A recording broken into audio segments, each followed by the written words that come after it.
Hello.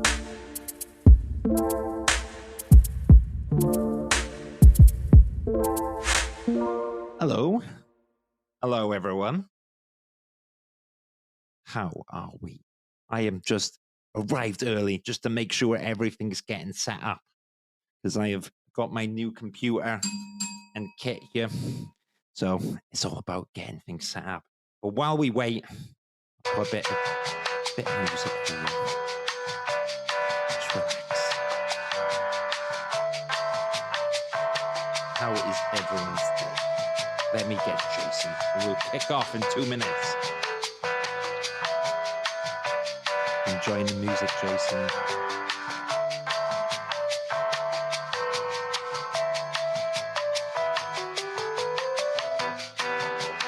Wonderful elevator music there, Stephen.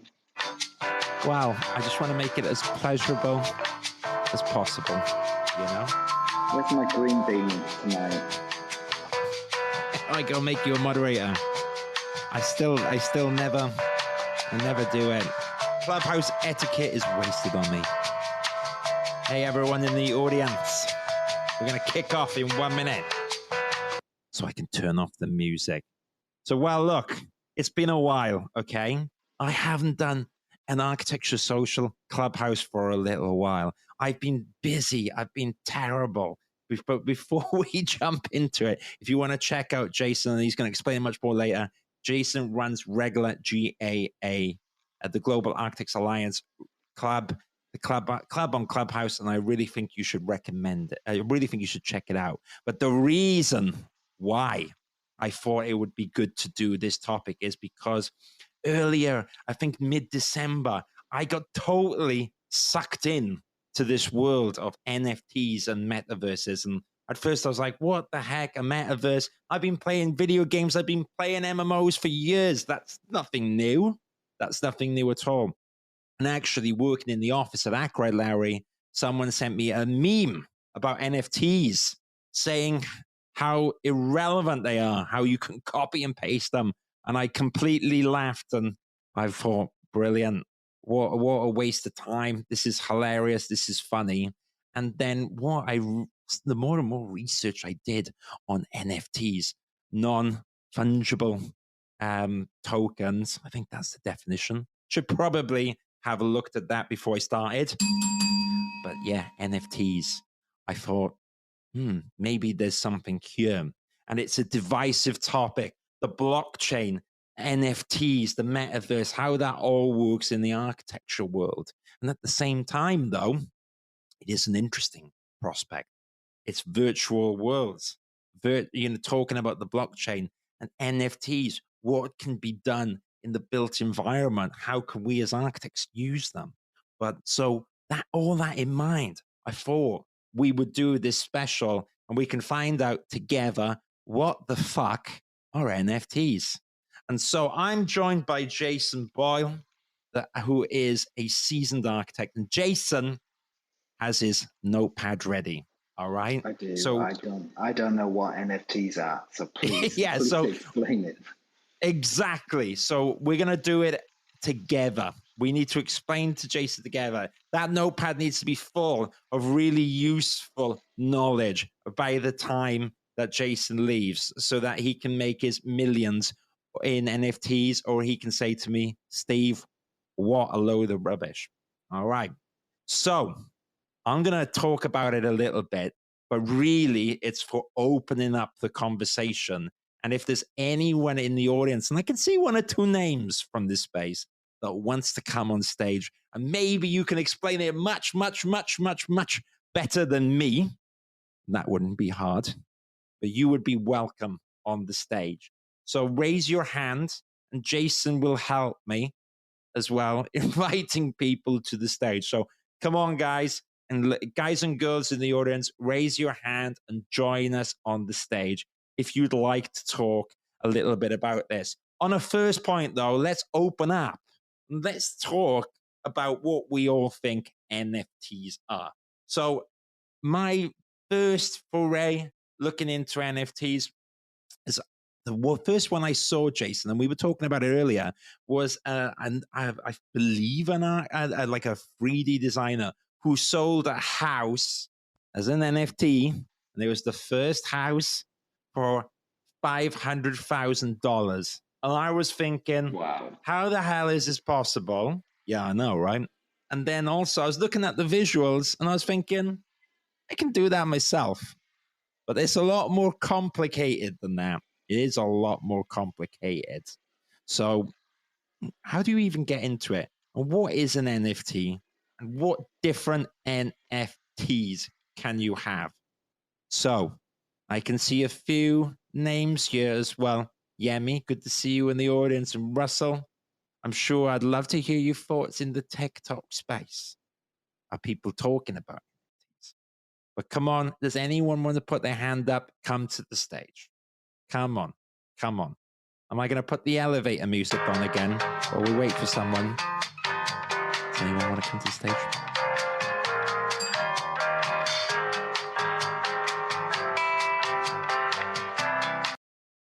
Come on, we got no one, Jason, huh? This is going to be me talking for 5 minutes. Yes, we've got someone who's raised their hands, who I'm actually going to be recording a podcast with. Thank you, Adonis, for saving my bacon, because I make the stage, but really, I need an expert to help me out on this. So, do you want to introduce yourself to the room, Adonis? Yeah, sure. Hi, everyone. I'm definitely not an expert in NFTs, although as it seems I'm building my own niche NFT marketplace for architects and 3D designers. Excellent. It's called Renovi. We are going to be launching it really soon, together with some interesting features like larger file sizes, different file formats for NFTs, and we wish to help build an open and interoperable metaverse through architects and NFTs. So what do you want to hear from me? What do you want me to say? Why did I start this? How did I start this?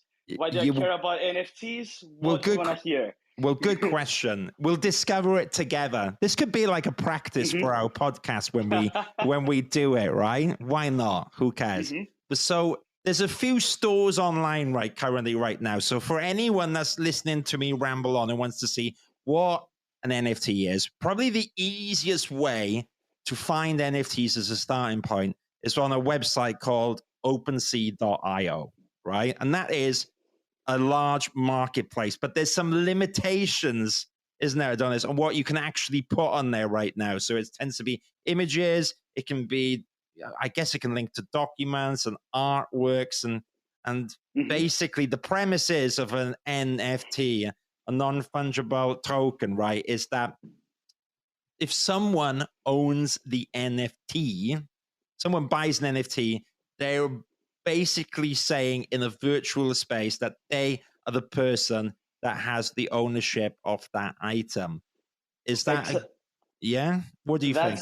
That's exactly that. An NFT, and I'm not going to go into details about the blockchain and everything like that. It's simply a digital ownership. That's what I call it. So just like you own your car and you simply have a deed that says that the car is yours and you need to take care for it and you need to take it to an MOT, it's exactly the same thing. You have a certificate of ownership for something. Now, lately we see with pictures, so a lot of people are scratching their heads. Why would I need a certificate of ownership for a picture?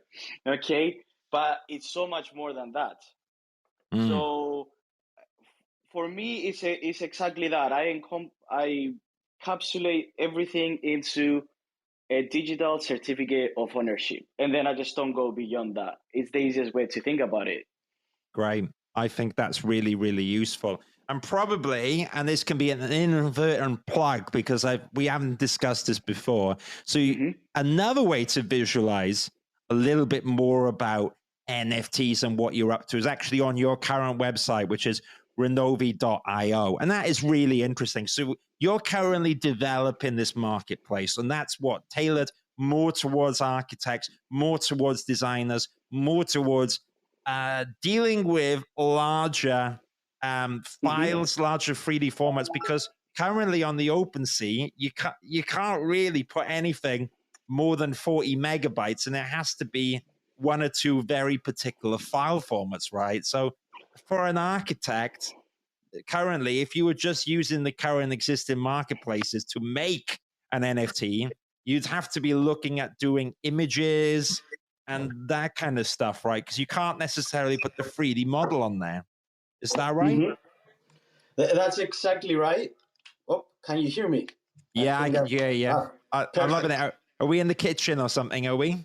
I was going to make some tea there, but I needed to put you on my headphones while I'm doing that. No worries. But without putting to shame OpenSea, which is an amazing marketplace, by the way, and they are the pioneers within the space. I see OpenSea just like we see Amazon. They can sell anything and everything, and they're really good at it, and they're really famous for it. But what we see that is happening is that as the NFTs capture more the imagination of people, they become more famous.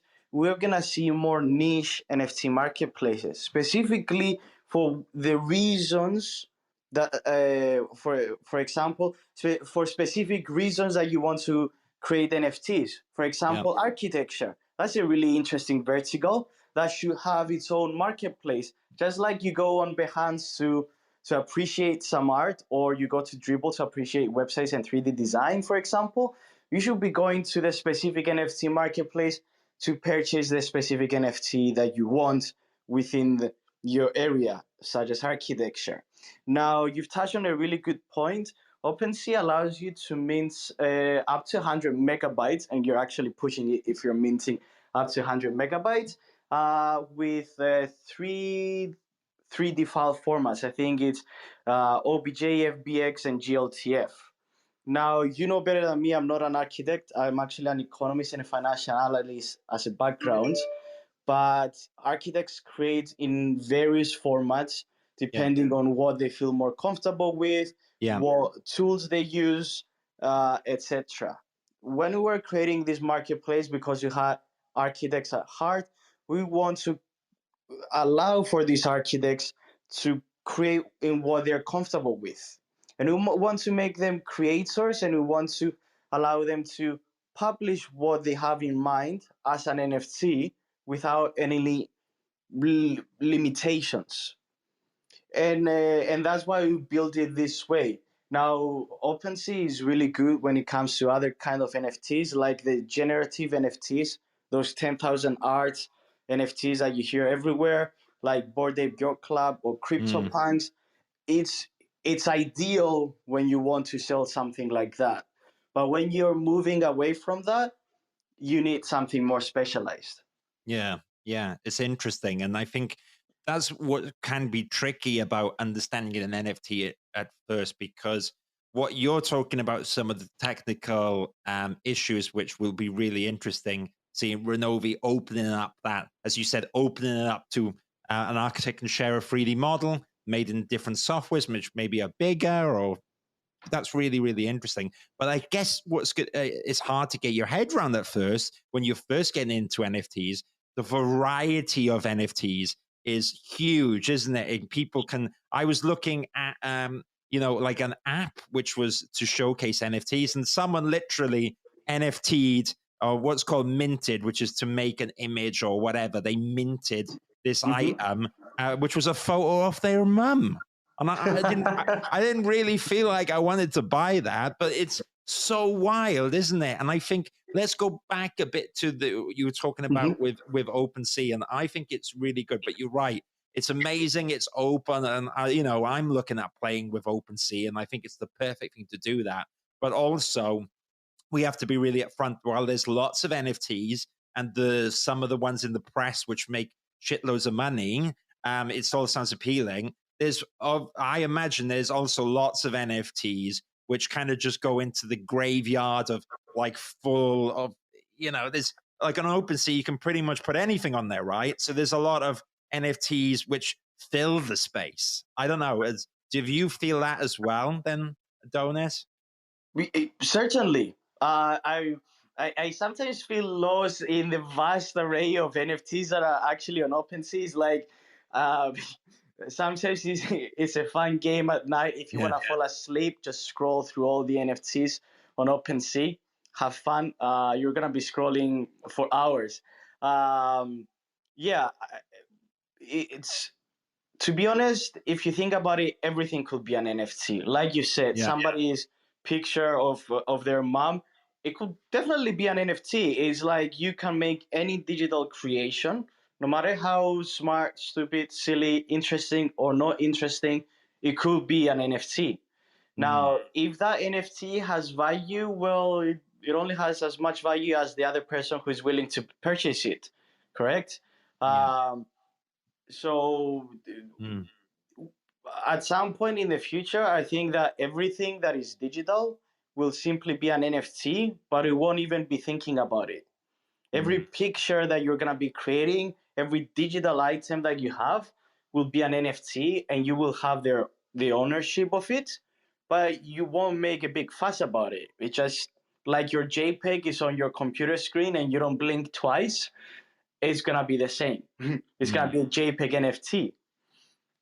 Yeah, I think, look, Adonit, you need to have your tea, and you've really helped me out by kind of breaking the ice on this topic, because it's a big thing to decrypt what the fuck an NFT is. And so I kind of maybe bit off more than I could chew when I put the topic, but hey, we don't script things here. There is no angle. And as well, I'm going to open up the conversation further, because not everyone has to agree on how they feel about NFTs as well. And there's a few topics that we can bring up as well about, how to deal with the sustainability aspect of things. And I know that you're looking at doing things as sustainable as possible with your marketplace. And that's really, really cool. But let's open it up a little bit. So Yemi, I'm going to come to you in a second, because I'm going to love to get your thoughts on this. And you're someone who's practicing in the industry like Jason. And when I think of NFTs and the possibilities, forget my awesome mum for a second. We're not going to talk about pictures of that. But in an architectural sense, it could be so cool what becomes valuable NFTs. Because basically, us as the community, or the wider community, people who are buying these NFTs, they're saying what the value is, right? And also equally, or the graveyard of NFTs on OpenSea, which are worthless, that's because there's no value there. So the question I keep pondering in my head is, how do you make something of immense value? How can it also connect to the real life? And I think that will be the interesting thing for us to decrypt, because as architects, we're always helping with the built environment. And there's a space for architects to design in the digital world. But also, there's quite a lot of interesting things about what can be done between the both. And, NFTs, we were talking about art and 3D model, they can also be quite utility. So, for instance, with the Bored Ape Yacht Club, I think that if you got one of the cards, for example, I heard that you can get invited to when they have a party. If they have a party in New York, only the card members can enter. Or, for example, there's a private room online. So it's really interesting to see how an NFT can open some possibilities that were never there before. But that's just my thoughts. And before we move on to Yemi, Jason, how are you keeping up? Are you fastly scribbling things down, or do we still need to get a little bit more in the topic, uncrypt it? I think instantly what I'm thinking of is, how can I make money out of this? And and what I think the question for the room, and I'd love to hear Yemi's thoughts on this, is, for example, could I buy the Royal Institute of British Architects artwork and claim their digital title? Could I just do that now and make some money out of it? I don't think you can. I think it's a massive gray area, and I would encourage you, if you're going to NFT something, to do it on your own, on your own stuff, or so have a legal licensed agreement where it's in writing that you have the right to use it. And I tell you what, Jason, I wouldn't wish to be you getting that license from Reber. That's going to be an interesting conversation with their lawyers. But it's interesting, what can be done. But it's not even just about money. It's about what projects can be made. I think is also interesting as well. So good point, Jason. And I think we'll do another few minutes before we kind of go to a little bit of a segue, and you can kind of refresh the room and talk about the GAA, yes, Global Architects Alliance, which is the constant room that you guys should all be in. But before we do that, before you explain about your awesome club and clubhouse, Yemi, my fabulous friend. Hello. Hey. I've got some intro music for you somewhere. we get Yemi up to the stage. Loving it. I cut it off because you know why? I'm deeply interested to hear what you've got to say. Well, for anyone that doesn't know you first, you want to intro yourself in the wider industry as well? Yeah, sure. So I'm an architect by profession, currently working as a development manager, developing affordable social housing, as well as actually just housing in general in North London. Great. Yeah. Perfect. Well, look, you do a lot of awesome projects as well. So I'm sure at one point, right, something brought you down the NFT rabbit hole, as I call it. Well, it's more kind of just general interest and, like you say, trying to stay abreast of technology and understanding.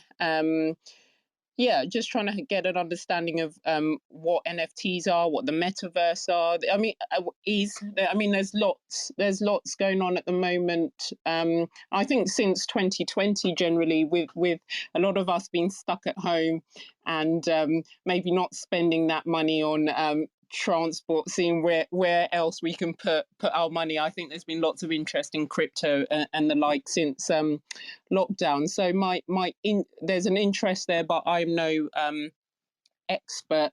I think you touched on something, and then Jason touched on something just in terms of real life kind of usage. I can see architecture has moved from us drawing pen, pencil, largely. Some of us still do and love sketching to, a more technological way or graphical way or digital way of representing our work. And the construction industry is at all times trying to keep up with digital transformation and technology.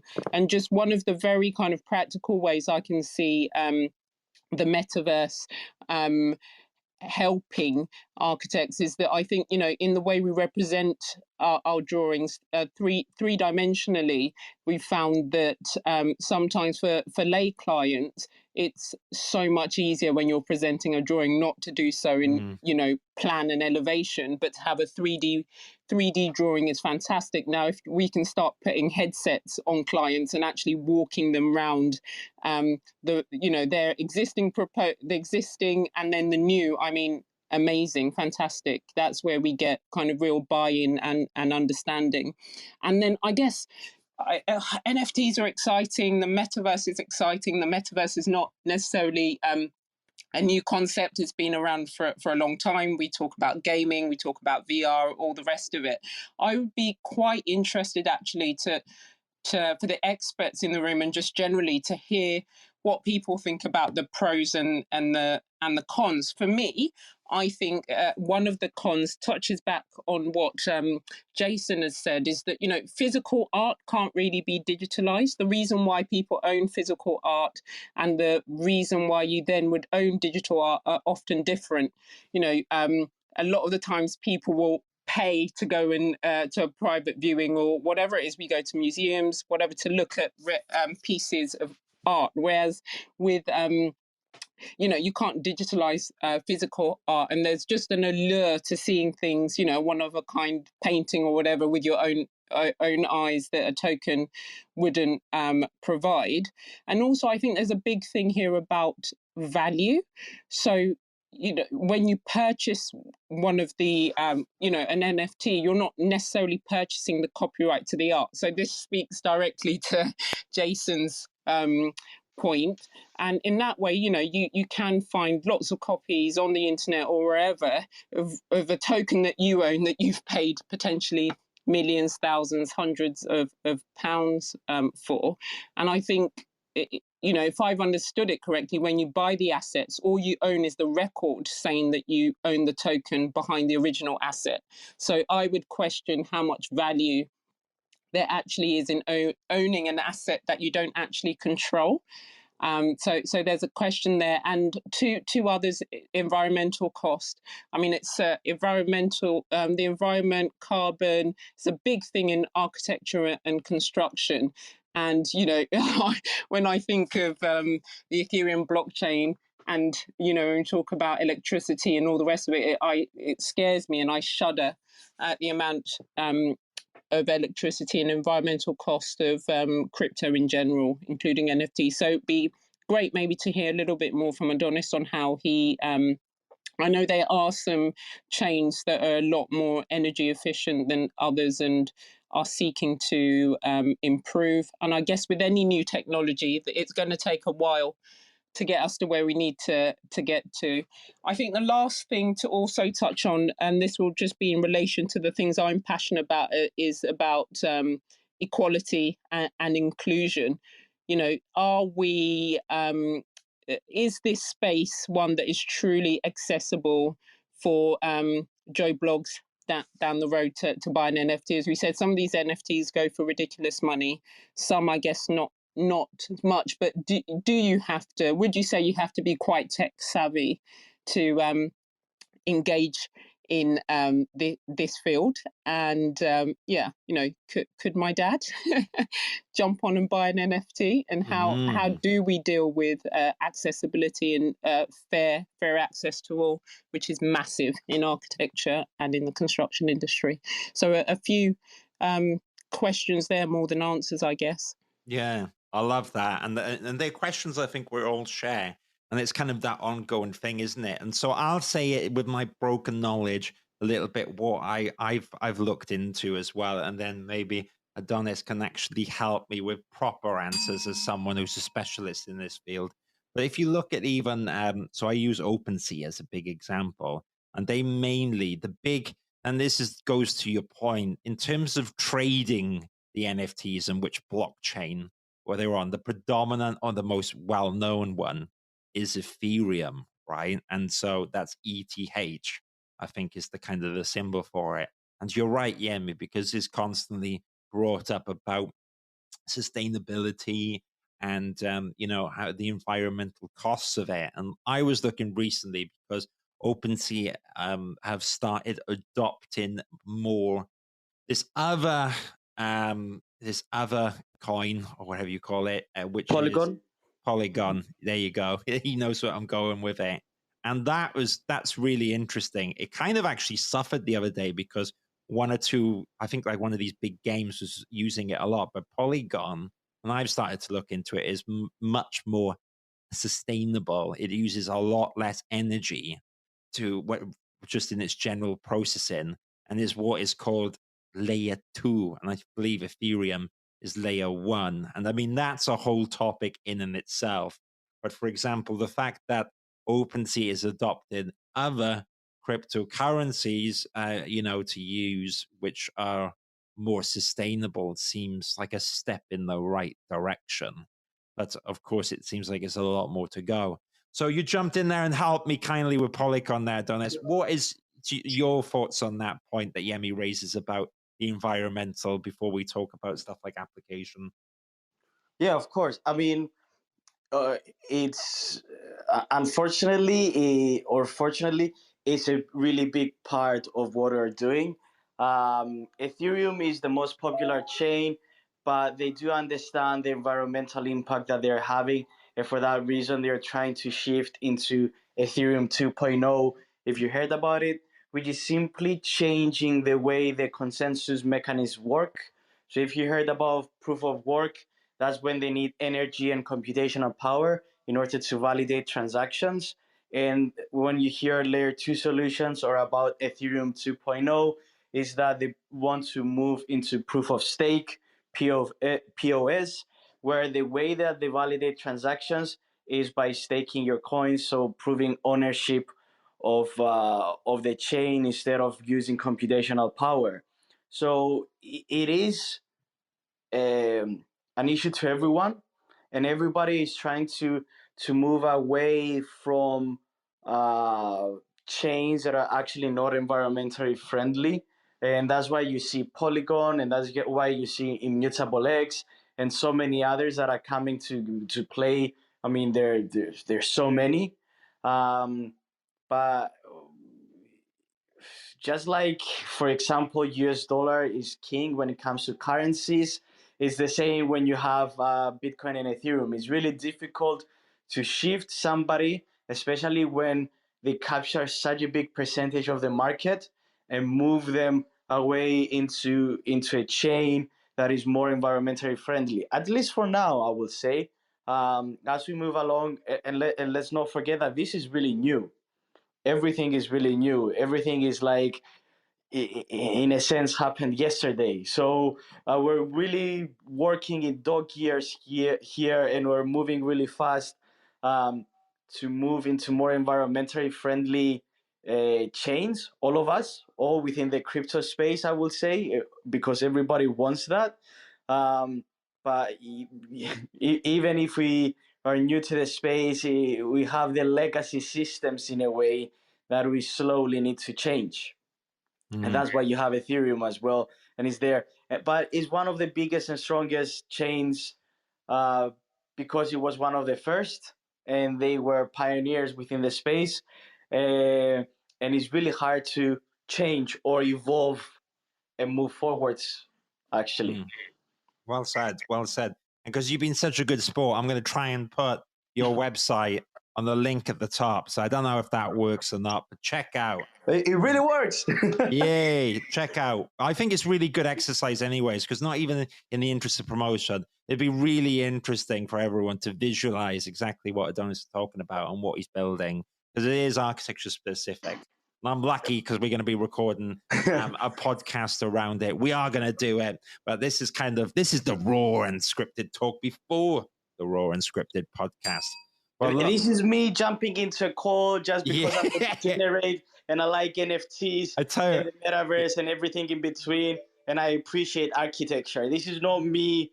Well, I'm plugging Renovi specifically. It's just me and the love of NFTs. That's it. Well, look, you're building a marketplace in the space, so it's irrelevant. Well, people can have their own opinion on what the marketplace, but the fact is this will be the first architectural one. And it's interesting learning all the stuff that you're taking into consideration in the marketplace, because yes, it's, as you've listened to here, and like Emmy and Yemi's actually, well considered questions, those are going to be questions of the architect. So it's always a two-way chat. But look, you need to have your tea for a little bit. and so I'm here on the stage. I would have been absolutely screwed if you didn't join the stage. So I'm pleased you are, but stay here, have a tea, and just relax for a little bit, because we're going to need you. I suspect we're going to need you. And while I'm good at talking and making random sound effects, that's my job. But Jason is the person that really helps me run all these roads, and he's a bit of a seasoned pro when it comes to Clubhouse. So we're going to have a nice little interlude for a second. And for anyone here, just to let you know, if you do come to the stage, you will be on Spotify. But Jason, do you want to just kind of let everyone know a little bit of Clubhouse etiquette, and then tell us all about the GAA for people that are new to the scene? Absolutely. Thank you, Stephen. I think just for everyone in the room that's maybe not been here or new to this room, so please follow the Architecture Social, which is that little green sort of house symbol at the top there. You've still got the numbers, Stephen. Well done. But I just wanted to sort of mention, I've been following everyone in the room as well. So if you could follow people back and follow people on stage, that'd be appreciated. And maybe just take a little bit of time to fill out your bios. It's always interesting to see who's in the room, because I've been sort of looking at everyone's bios in here. That's really cool. I'm doing a room tomorrow night. So I do a room every Thursday. We've done 40 rooms in a row. So we did 40 rooms in a row last year, every week on Thursdays at 7. And we're talking about titles. So we're talking about the professional titles. What's the purpose of them? And are they still relevant? And should they be protected? And I think it'd be lovely if people in the room tonight, some of you could make it tomorrow. It'd be absolutely wonderful. So it's a Global Architects Alliance. If you just click on my bio, you will see the club that I run, and it's growing as well. So it's a growing club, and more people are coming to it. So yeah, thank you, Stephen, for letting me advertise that room briefly. Well, my pleasure. I mean, it's great because I do these specials whenever something really gets my interest. And I used to do a few, and we will get some, especially when it comes to talking about careers. But if you want a bit of continuity and you want somewhere just to unwind, then do check out Jason's awesome GAA. But right, so what I'm thinking at this point, Jason, is we can I don't know what you call it. Is it refreshing the room? So we got one or two people on the stage. Now, it's not like a panel of experts. I am far from an expert.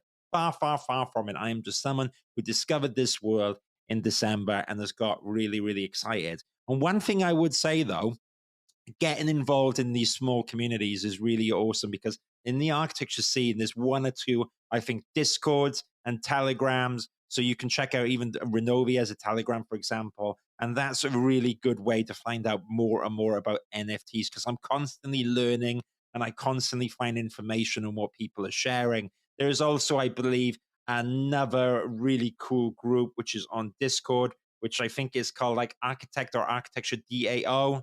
And that's worth checking out. And as well as that, there's another really cool one as another really cool Discord called Architects in the Metaverse. So search for that. There's a few people on there, but they're all sharing really good tidbits of information. So if anyone here is in the audience is thinking about just learning, definitely go check it out because I think it's a really good, fun, exciting community. And it's better for architects to be involved in it rather than not being involved. Because in my opinion, you know, and we'll do another talk at some point for metaverses. And yes, there's been metaverses around for a long time.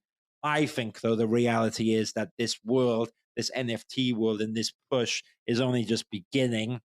And I think it's a little bit naive to think it will not continue to grow in some shape or form. Maybe there's a dip, maybe there's a bubble. And what I mean by bubble is maybe things will pop, maybe the value on the coins will go lower and so forth.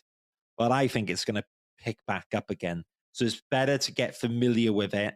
And I tell you what, if you do your research into NFTs and you said to me, Steve, I've researched it, I'm really not interested, then good for you. But I think it's such a cool space to read up on it, and I encourage everyone to do it. On that note, though, let's open up the room. Is there anyone here that it maybe is not that experienced with NFTs, is not that experienced with the metaverse, or maybe they've got their own projects? If anyone would like to raise their hand, now is probably a really good time to do it. I'm happy to keep talking, but this is just about your room as well, and I'd love anyone's thoughts. Maybe if you know, I can ask the dumb questions in the room because I don't have a clue what I'm talking about. Go on.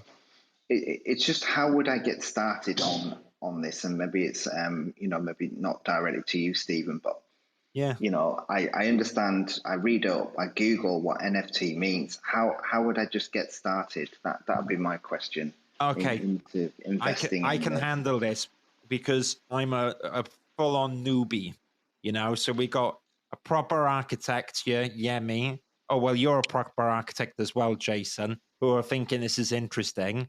Adonis is actually building the bloody marketplace where things are going on. So he's on the technical end, and I'm the noob that's looking into it. But I would think check out OpenSea.io first and have a little look around from there. And actually, it sounds really naive, but I listened. There's a book and an audio book which is really good.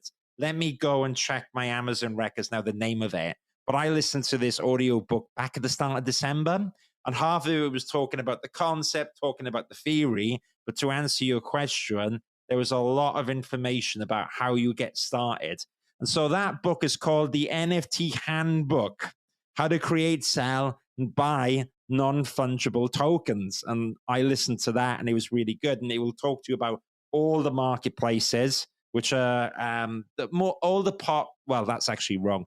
They'll talk about the popular ones that you need to know now. They don't talk about telling this is marketplace coming up because he's on the verge of rolling it out in the next few months. But it talks about the common ways to do it. It will talk about what actually minting means, how to get a crypto wallet, a virtual, a digital wallet to put the money on, which you're going to need. And it will go through the process. And as well as that, it will talk about a little bit about, the fact that just because you make an NFT doesn't mean anyone's going to buy it. A lot of it is to do with community. A lot of it is to do with trust. And really, it's about someone's going to pay virtual currency for it. So there's got to be a pull. There's got to be some desirability there. So everyone check out the NFT handbook. I don't know the author. It's not like I get any kickback from it, but I found that really valuable. So Jason, part way answer the question because I kind of copped out and suggested an audiobook, but it's a really valuable one. I'm conscious because we've got Alex who's joined on the stage. Really good to see you here, Alex. And you've been in the architecture social community for a long time, and I value your opinion. But would you like to unmute yourself and say hello to the room and share what you felt that you'd like to chat about on the stage? Hi, Stephen. Hi, Jason. Hi, Adonis. And hi, Yemi.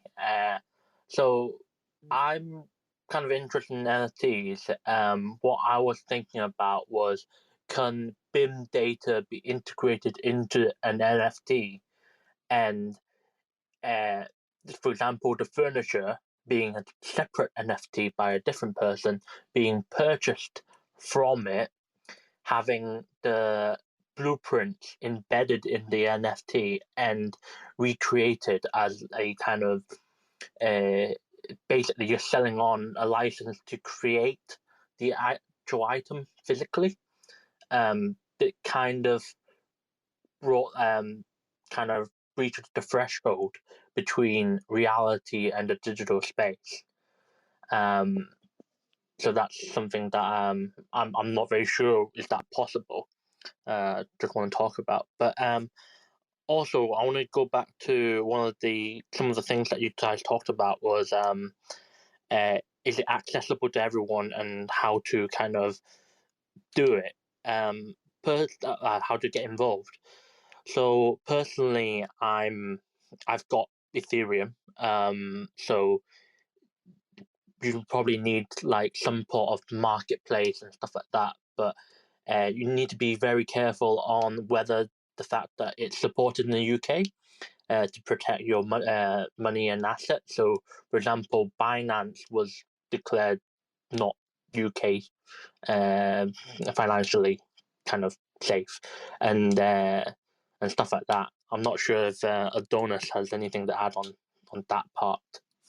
Ooh, well, Adonis, if you're here and you're not having your cup of tea, feel free to jump in. Well, I'll jump in on the first question because I really like it, by the way, with the furniture. An NFT can be anything, all right?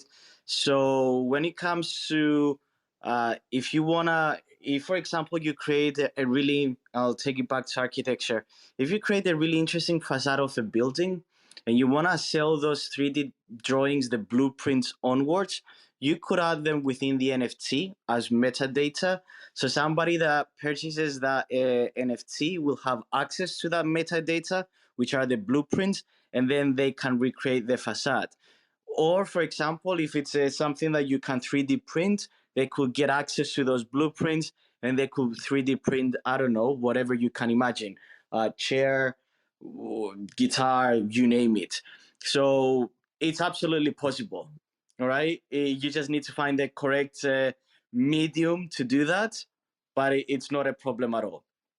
When it comes to the second question, I think the best way to get started, if you have Ethereum, you're 90% there. It means you know how to purchase it, you know where to store it. So what else? You just need to know how to mint or buy an NFT. Not really difficult. But I will say if you go on OpenSea and you go to the FAQ pages, they do an excellent job explaining from zero to hero how to buy even Ethereum for somebody that doesn't know, where to buy it, what are some of the risks of buying a crypto asset, how to store it. Maybe they don't do a good job in where to store it off chain, but that's in a cold storage. That's another topic. Apologize. And then they do a really good job, in explaining how to purchase an NFT via a MetaMask wallet on OpenSea. Now, up to now, it's a bit of a gray area, or there is no direct, regulation, or at least even guidance by anybody in the FCA when it comes to NFTs. But we should be not worried. We should be open to the idea that some of the NFTs that are offered could actually be securities, and then they could fall under the directive of FCA, for example. So you need to be aware of what you're buying, and if what you're buying is gonna directly bring you an economic upside, I would say. Just buying a picture that appreciates, that's not an economic upside. Buying something that gives you a dividend, that is a direct economic upside, which will fall under the FCA, and then you will have not issues, but it will be interesting to see what rules and regulations say about that. So for now, OpenSea doesn't have an issue like that when it comes to similar to what Binance does. And I think Binance didn't fully have an issue. It was some of the products they were offering, they needed to be regulated. And because their structure of Binance is everywhere in the world, and they try to be, in quotations, air quotations, decentralized, they say that they're everywhere. They were trying to circumvent that. So that's why FCA wasn't really happy about that. So apologies if I lost you somewhere in the middle, but the summary of this, if TLDR is, yes, you can mint NFTs as blueprints, and 2, FAQ pages from OpenSea, amazing source to get started. 3, there's nothing legal about it against NFTs yet. Amazing. Wow, you're doing my job for me. I think this conversation would have fallen flat if it was just me up here. We wouldn't have got all the juicy information, but that's really, really, really helpful. So I think you deserve like a biscuit with your tea as well now. Giggling in the background when I'm muted, by the way, every time you say something like that. Thank you so much. Well, I'm not joking. That's why I put your thing at the top. This is not promotion. I should be paying you at this point, but I will be paying you with a Polygon NFT because Ethereum's a bit expensive, mate. Okay, give me a break. Give me a break. Not a problem. I like Polygon. I like Polygon. I think it's underrated, isn't it? And I think it's going to be really interesting. And look, I am dying to kind of get my geek off here, but I was well aware, and I think I've had a conversation with Anne on LinkedIn from the memory of the picture, because I'm a bit of a face person, but Anne has kindly joined us on the stage. Anne, have we spoken on LinkedIn? Because I'm pretty sure we have, and welcome to the stage. Thank you. Yes, we have. And thank you for letting me join here. I just want to briefly introduce myself. I'm an architect from Denmark, and I've been a researcher for the last 8 years within sustainable construction. And like you, I immersed myself into the NFT world, and it's really like taking the blue pill. I can't get out of there now. It's amazing, and I'm really interested in exploring these links to the architecture and in general the construction industry. I did an NFT collection, which was some artworks of like digital paintings. Yeah, and I dropped them last week, I think. And it went okay. So it was also to just start gaining some experience. And that was actually what I wanted to give as an advice for the previous question on how to get started, I would say just go in there, go on Twitter and start being a part of the conversation, start to join some of the Twitter rooms and follow, of course, accounts that you find interesting. And there's a whole community in there, which I think is really inspiring and also can give you an idea of what is going on in the NFT space in general. And then, of course, for the architectural point of view, that is, you mentioned the on Discord, for instance. I think it's and your previous interview as well about architecture in the metaverse. But yeah, I'm a very theoretical person in general, but in this place here, I would say just go in there and try to get started. And as you said, have a look at OpenSea, look at what are other people doing, what is working, and just in that way try to get an understanding of it. Because I think that we're totally moving in this direction, and it's really fascinating to be a part of this. And for me, I just feel like we're on the front seat at the moment because everything is just moving so fast. So just get in there. That's my advice. Thank you. Amazing advice. And I've actually brought up to the link so people can see your OpenSea profile. And so considering that I hadn't planned this at the start, I think that's a really nice round circle because you got me, who's all kind of excited in the space. You got Jason, who's learning at the start. Adonis is building the platform of the future for architecture.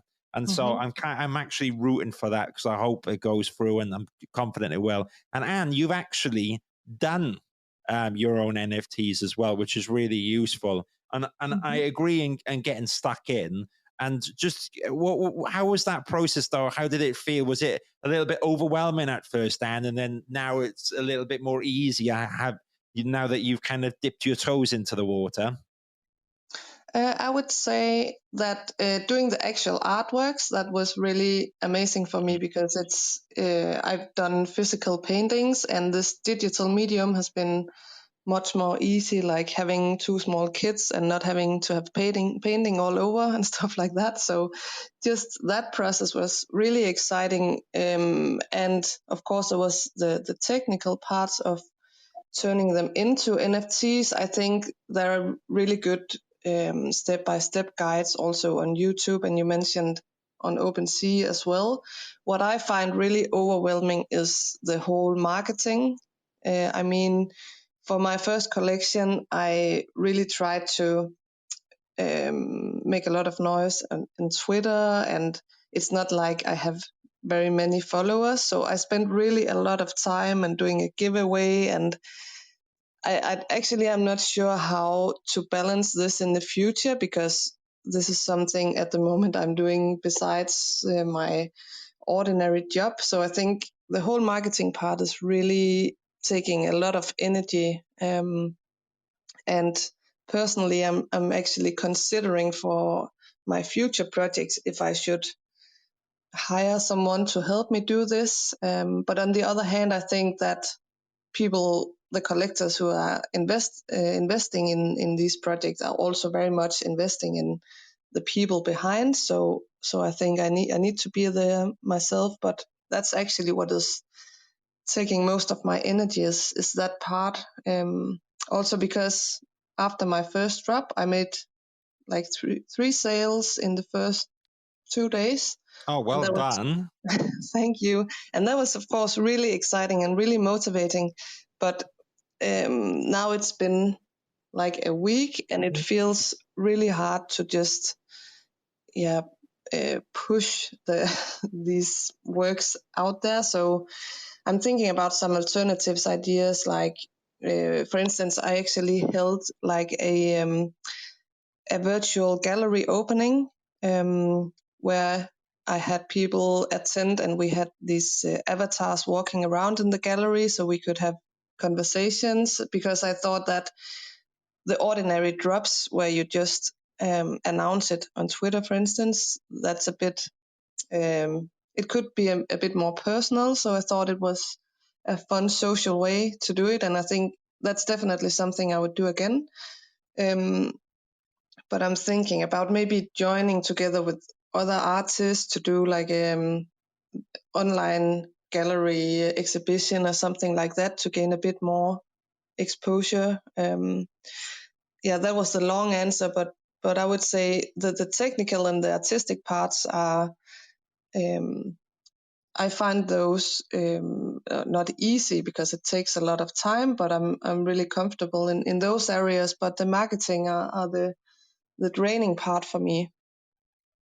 Wow, that's really, really useful, Anne. And look, thank you first of all for sharing that. It's really useful. I have one quick question for you, and then I'll give you a little break. I'm just so excited to hear, your journey a bit. So when you made all your artwork, and so they're on the OpenSea, and the link again for anyone if they want to look into Anne's profile, they can click there. But go to the collection section because that's what Anne's work is in. There's 2 collections there. So did you put them on Ethereum, or did you go with Polygon in the end? Because those are the 2 blockchains that OpenSea supports, right? I went with Ethereum, and the reason for that was because this was my first collection. I wanted to go where most people in my from my understanding are using Ethereum. The downsides are, of course, the gas fees and also the environmental impacts. So I think for my next collection, I'm thinking about Tezos or Solana as well. But I think that personally, I would have to be a bit more established to like move outside Ethereum. Yeah. And I don't know if it's like, I mean, I'm also just experimenting here, but my choice was that this was the biggest, first of all, marketplace of OpenSea, and then Ethereum, because I thought that most people were using that. But again, then the pricing of my artworks, it's like 0.06 Ethereum, and sometimes the gas fees are almost that high. So I mean, it's really also quite an investment for people to double the price in gas fees, basically. Yeah. Oh, look, brilliant. Really, really useful. And look, good on you for doing it. And there's always a tricky one, isn't it? And we shouldn't condemn someone for using one blockchain or another. It's kind of a learning curve. And before, Gio, I'd love to hear from you in 1 second. But just before we chat with you, Gio, and I'll tell you briefly, this morning I bought my 2 domains on Ethereum, and oh my god! So the first time I put in money into my wallet, and I put in us freaking out, like, oh my god, it's the first time I'm going to do it, and then the price is going up and down, and I know it doesn't matter in the big picture, but I was like, trying to get all the currency and work it all out, and then I had to prove my ID and all this stuff, and actually, once I got past it, I think next time it'd be a lot easier.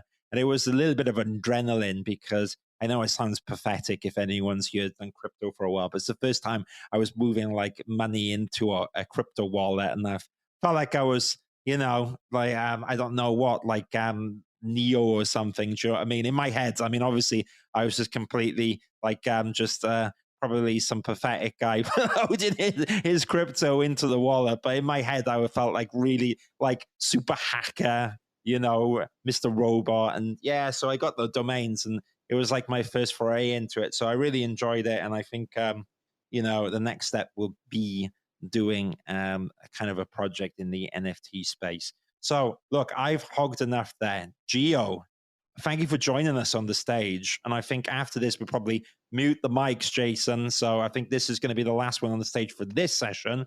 But Gio, do you want to just say hello and let us know what you're thinking? Hi, how are you? How's everyone? Stephen, thank you for inviting me up the stage. I did have one quick question because I don't know how much time you guys have still on here. If I may. Yeah, go for it. Yeah, so I was wondering about VR and NFTs, how to connect those two. And the reason why I ask is because of what Roblox has been doing for the last couple of years since they started up. So I was curious to hear your thoughts. Especially after, I was in the audience and listening to everything, and ideas obviously popped into my mind. So the utility of everything that you guys have mentioned in the last 30 or 40 minutes. So Roblox came to mind, and what they're doing, and then I'm thinking about VR, and how in Dubai in the recent expo, what they've done, and if anybody in the room knows anything about that, how to tie it together, and what are your thoughts about it? Well, look, Gio, I'll meet you halfway with this, and we'll open the stage up if anyone else wants to say anything after it. And it's a good question. I really don't know all the answers. That's why I can't answer it fully. And I'm going to do another one of these probably on the metaverses, which is what ties into that, architects in the metaverse. Because you're right, there's loads of these metaverses, and actually NFTs can feed into the metaverses, because like a really good example, not specifically talking about NFT, but so there's one called Decentraland, and it's like a grid of all these plots of land, and you can buy the land as NFTs. And once you've bought that land, then you can design whatever on it. And then we're going down this big rabbit hole of talking about, do you get a virtual architect to design building? Do they even need to be registered or licensed? And that's kind of a very interesting topic, which I think we'll unpack. But just to answer your question, Gio, specifically on VR in the metaverses, there's one that I saw. I forget the name of it, but it's actually on Steam, right? So there's so people can download and go into the world and use VR. So what you're talking about is already kind of happening in metaverses, and there's one specifically, and I do not know the name. Is it Somnium Space? Yes. Or is it, yes. Round of applause to you. So that's on Steam, isn't it? There you go. Yes, it is. Yeah, and you can go on VR, and then that's another metaverse. But there are a lot of metaverses, and I kind of wonder in my head, will it be like the battle royale of metaverses, and we see which one kind of wins? Because you've got Mark Zuckerberg, haven't you, all rolling out, rebranding, and and hey, that's a good point to answer your question, Gio. As well, Zuckerberg owns the blooming Oculus things, didn't he? He bought out Oculus, so I'm sure there's a massive play on that space. I don't really know of anything more than that. I mean, and does anyone on the stage want to add to that point that Gio raises about VR as an application? Let me go 1 second while we're waiting for it. Does anybody have a suggestion? No, Gio. I think we got. I think we're gonna. We will. No, but it shows where your head's at, and I think you're right. There's an application there, and I think that what we'll do is we'll definitely do another special where we talk about the metaverses. Now we've kind of got to the hour mark, and so what I'm going to do is, I think what would be awesome is if we do a round the stage roundup, okay? And you can just say your final thoughts, something that you want to say. You can plug something if you want, as long as we keep it short and sweet, and then we'll all shoot off. So I only think it's fair, because everyone's heard me ramble for the last hour and managed to cobble a good conversation, but that's more to do with the people on the stage, less than me. Well, I will share something, is that I am actively going to be doing, in terms of the Architecture Social, I always view the Architecture Social as, at its core, it's about helping people with their careers. And at the same time, I've always evolved the space. So it's been partly a forum. It's been partly sharing people's work. And I see a little bit of synergies there with the NFT space as well. It's partly a directory. I want to build the biggest directory, and it's building at the moment, of all these real life architecture practices, and kind of breaking down old barriers about, how people interact with each other. But to the point, it evolves. I'm constantly changing, I'm constantly tweaking. And I really believe that part of the Architecture Socialist future will definitely be in the NFT space and potentially the metaverse. But in the short term, what I can say is that I'm working on an NFT project. And no, it's not a marketplace, and I wouldn't have the brains in that front. So don't worry, Adonis, I wouldn't have a bloody clue how to do your marketplace. And maybe we can work together on something. Well, I'm thinking more of a project that I'm really interested in, how we can interface between real architects, their careers, and NFTs. How can that work? How can people get exposure? How can we make something of value? So that's where my head's at. I don't know all the answers, but I can guarantee that I will do it, and it won't be a bunch of hot air because I'm constantly thinking about it. So that's what I wanted to share. That's my little round off. Jason, you're next on my list. How has your scribbles gone? Have you learned anything tonight? And is there anything you'd like to add? Yeah, it's been fantastic. And, the people on stage, really, really thank you for sharing that knowledge, because I'm going to be listening to this back, and I definitely want to enter the NFTs after this. So it's helped me immensely, and I might be contacting you to help me in the future. So yeah, so that's been great. I just wanted to make an announcement as well. So again, I'm promoting the Global Architect Alliance, if you don't mind, Stephen. Let me put a link. It's now a .com, so the Global Architect Alliance has a web page. It's heavily used on LinkedIn, so you can subscribe to the newsletters. So we're actually on, I think we're up to 5,000 subscribers in less than a week with our subscriber list. Oh, thank you, Stephen. That's fantastic. And please just join us tomorrow night, because we do these weeks every single week, every Thursday at 7 p.m. GMT. And we have some really fantastic guests who come and talk. And Stephen will probably, and you can listen to the last 5 episodes back if you just go to the Global Architect Alliance room. There's 5 recordings as well you can listen to. Thank you, Stephen. Perfect. We didn't even rehearse this, did we? We didn't even rehearse. No, I don't do rehearsals. And do you know why I don't do them? I probably should, but I don't have the time. So we go on the fly here, but there's a nice quality with just, freestyling and just being out there. Thanks, Jason, and everyone should check out that room. Now, next on, we're popping down. And do you have any kind of final thoughts or quick comments? Doesn't have to be long. Anything you'd like to add before we move on? Yes, thank you for some very great inspiration, and best of luck with your journey. And if anyone has any questions or wants to collaborate on anything, I'm open, because I'm really excited about all of this. So good luck, everyone, and Stephen. Yeah, well, we're going to keep talking, aren't we, Anne, as well? I'm excited what you're doing, and I can learn a lot from what you've done as well. So look, I really thank you sharing, especially what it's like to actually do the NFTs more from a collection point. Now, Adonis, you are the brains in the room. You're the one doing the marketplace. I do not envy your job and that task, because I wouldn't have a clue where to start. But do you have anything final thoughts to say? Final thoughts. Yes, this is a really exciting space, and it's really a new space for architects. And we should be welcoming everyone. And there's no stupid questions. Do not be afraid to ask anyone. Get on Twitter, simply type NFTs in architecture, and you're gonna find your way. And together with probably I should be plugging the competition that we're having, but I always forget to plug about what I'm doing. Let's put that on there. Mm-hmm. Let's get the link up for that. Go for it.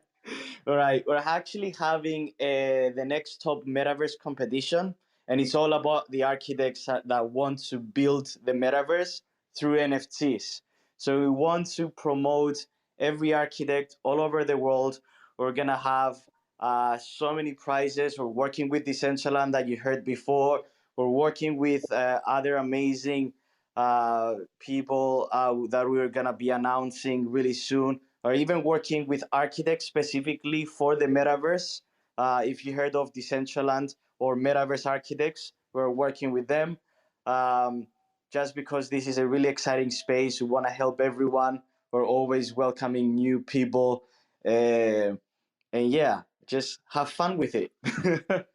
Brilliant. And I just want to say, because I quite enjoy being in your Telegram channel and following stuff and learning, and that's a really nice place to check out. So do check out the website, but I do encourage people to go in your Telegram channel because nice and friendly, and then you get updates on the market. And when we have our podcast, though, Adonis, you need to explain tokens because my brain can't quite get there yet. I've wrapped my head around NFT, but you'll have to help me with your tokenomics. It's like, what the heck? But that's why you got metaverse, anything. Tokenomics. Yes, well, I appreciate that, but that's why you need the architects involved with you guys, as well as the economists, because holy moly, tokenomics just sounds so much. And so, Yemi, do you have any final thoughts you'd like to add, or you don't need to say anything if you don't want, because we're taking up all your time. No, don't worry. No, I just wanted to kind of just say, agree that this is we're a really exciting point in time with the technology and with the metaverse and with NFTs.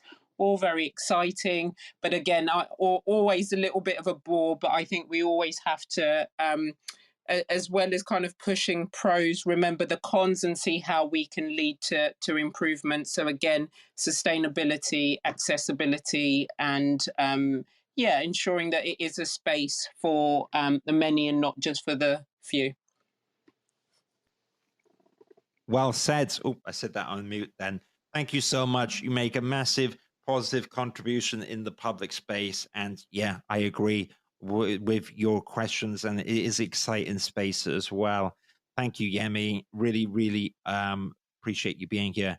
Alex, my humble digital architect of the metaverse in the making. Was there anything else you'd like to add before we go? No, not much. Just thank you very much. And I'm interested in the BIM and integration of that, and I'm thinking big data and AI as well with the NFTs. Just one thing that I want to kind of just go over is probably should look at capital gains tax when looking at trading crypto. I will do. But now I've met Adonis and he's an economist. I'm going to rope him into my world and I'll get him to do all my tax for me. Hey! I promise I won't do that. I won't. But, if you want to, you can look at it. Okay, I'll stop yammering. Gio, I think you definitely need to check out Adonis's competition with Renovi. Is there any final thoughts? So you're all getting excited for the VR world? I'm 100% excited for everything everybody's doing here on stage. Did anybody? I just want to throw this in there. As a gamer, I'm sure you probably heard this before, and I think you're probably reading my mind. The FIFA game. Has anybody ever said anything to you about that? No, you can buy NFTs. Is that right? No, not that. You have the voice of the announcer. Oh, really? Yes. Wow. You're the duplicate, like the double ganger of that voice. I encourage you to look it up. It's just you. I'm listening to you, and I'm like, no way. Is it him? And I'll have to check it out. But you know what? I like breaking all the rules here, and there's a lot of etiquette, and I'm sure at one point someone's going to take me off from pressing all these buttons. But we'll have a bit of a laugh. And on that note, I'm going to end it here. We're going to end. It's been a really good ride. Thanks again, everyone that's gone to this stage. I've been Stephen Drew. We got the fantastic Jason Boyle, Adonis at Renovi, Yemi, awesome architect in the real world, Alex. Really appreciate all you've done in the Architecture Social, and Gio, thanks for bringing your enthusiasm. I will let you know when we're doing the metaverse talk, but if you're starving for more Clubhouse, then Jason can look after you in the GAA. Thank you, everyone, for being here, and I will shut the room in the next 20 seconds.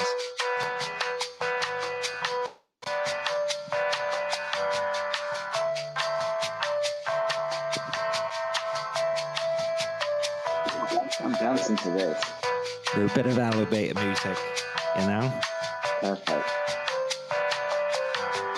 I will see you guys. Take care. I'll be leaving the room. Bye.